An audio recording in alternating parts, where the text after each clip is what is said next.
Okay, for our leg strength move, what we're going to do is something called a pistol squat, which is just a one-legged squat. Now don't worry if you know what this is and you know that it's pretty challenging. There's lots of different ways to build up to this exercise. I'm pretty sure everyone who's able to play squash could have done those first two, the split leg squat and the squat.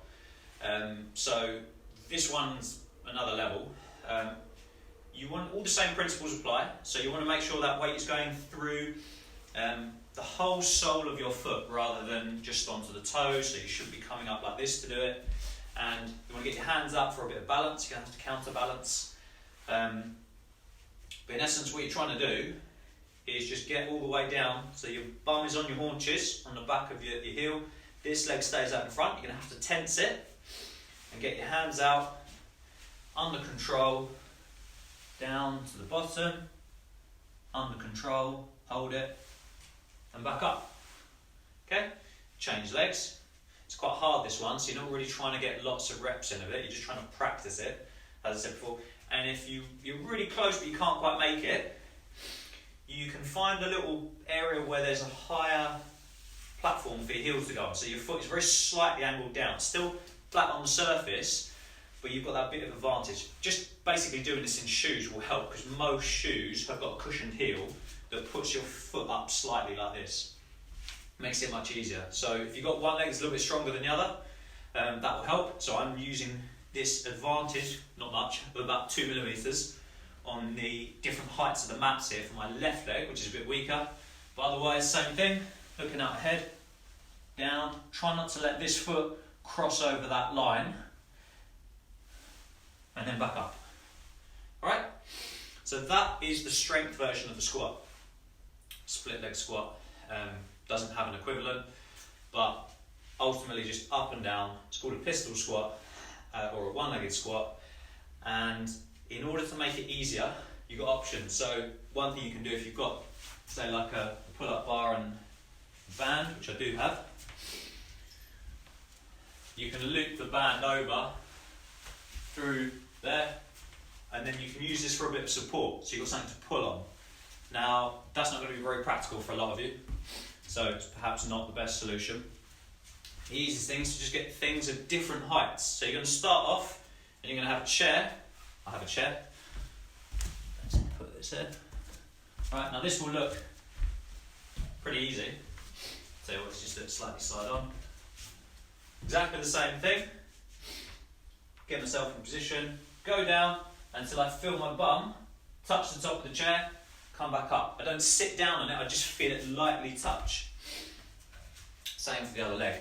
Every time you complete a new depth, you can move on to the next one. Okay, so the closer the gaps are together, the more you'll find it possible to progress. If I go from a chair to suddenly trying to do the floor, that's a big distance to cover. Most of the time you're looking to move up by a few millimeters or centimeters at a time. So this is unrealistic. I think this is too big a gap to try to cover if you can do the chair to move on to this. But just to illustrate the point, same exercise, I'm going to go down. When I feel my bum just lightly touch the top of that step, I'm going to come back up. That is still hard, right? It's difficult. That's about 90 degrees, I think, once I'm sitting on there, maybe just past. Alright, but ultimately, if you're rubbish and you can only go to here, you just got to find something that can sit behind you, gently touch, come back up, progress, next level down. Okay, just keep working your way through until you can get yourself all the way down. Okay, just to re-emphasise, do not be trying to do this for reps. This is not like a circuit style exercise, it's just practice. I want you to try and treat this like you would anytime you get a free opportunity to walk on a squash court and there's no one around and you practice your drives. It's like that. You're just getting a few reps in whenever you get an opportunity to see if you can build up your strength. The only time you shouldn't do it is if you're freezing cold, because you don't want to injure yourself. But we're not shifting heavy loads here. Typically this is pretty safe, this exercise. If I go down, I'll just demo, I've not done any warm up, I go down, I'm feeling pretty weak today, this is what happens. It's pretty safe, alright? You'll just go to the point at which you feel you're going to give way, and then you'll safely fall that last little bit, or you'll even realise you're not going to make it and you can just stand straight back up. Typically doing more of a warm-up and incorporating it into a session is going to be a better way to stand a good chance of getting further down and completing a rep. But there's nothing to stop you giving it a little go, just getting that tension in the muscle.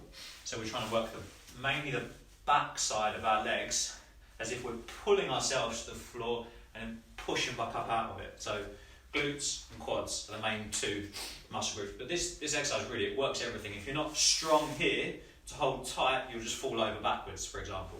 Okay, so that was our strength move. And the regular split leg or staggered squat, or if you're comfortable doing regular squats, they're kind of the endurance equivalents for our legs. Alright?